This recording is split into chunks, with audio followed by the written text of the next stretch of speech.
कर्म माने क्या? कर्म का अर्थ क्या है? सादी सरल भाषा में थोड़े में कर्म की व्याख्या करें तो कर्म माने क्रिया। हम लोग जो भी कोई काम, क्रिया करते हैं वह कर्म कहलाता है। खाना पीना, नहाना धोना, चलना खड़ा रहना, नौकरी करना, व्यवसाय करना, सोचना सोचना, निद्रा अनिद्रा, देखना, सुनना सुनना, सूंघना सूंघना, स्पर्श स्पर्श, बोलना, श्वासोच्छ्वास लेना छोड़ना, जन्मना, जीना मरना इत्यादि तमाम शारीरिक और मानसिक क्रियाओं को कर्म कहते हैं। इस कर्म के मुख्यतः 3 भाग हैं। 1. क्रियमाण कर्म, 2. संचित कर्म, 3. प्रारब्ध कर्म। क्रियमाण कर्म। आदमी सुबह जगे तब से रात्रि में सो जाए तब तक वह जो कर्म करे वह क्रियमाण कर्म कहलाते हैं।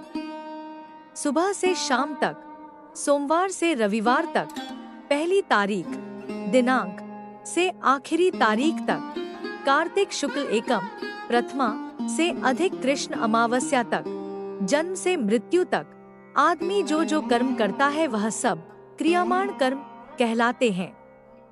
ऐसे जो क्रियमाण कर्म करें वे अवश्य फल देने पर ही शांत होते हैं। फल बिना दिए वे शांत नहीं होते। क्रियमाण कर्म को फल देना आवश्यक है, फल के बिना उससे छुटकारा नहीं है। फल भुगतने ही पड़ते हैं, इसके बाद ही छुटकारा होता है। उदाहरण के लिए आपको प्यास लगी, आपने पानी पी लिया, पानी पीने का कर्म किया, प्यास बुझ गई, कर्म फल देकर शांत हो गया। आपने खाना खाया, खाने का कर्म किया, भूख मिट गई, कर्म फल देकर शांत हो गया। आपने स्नान किया, स्नान करने का कर्म किया, शरीर शुद्ध हो गया, कर्म का फल मिल गया, कर्म फल देकर शांत हो गया। आपने किसी को गाली दी, उसने आपको चपत मारा, कर्म का फल मिल गया, कर्म फल देकर शांत हो गया। इस तरह तमाम क्रियामाण कर्म फल देते हैं और उनके फल को भुगतने से वे शांत हो जाते हैं।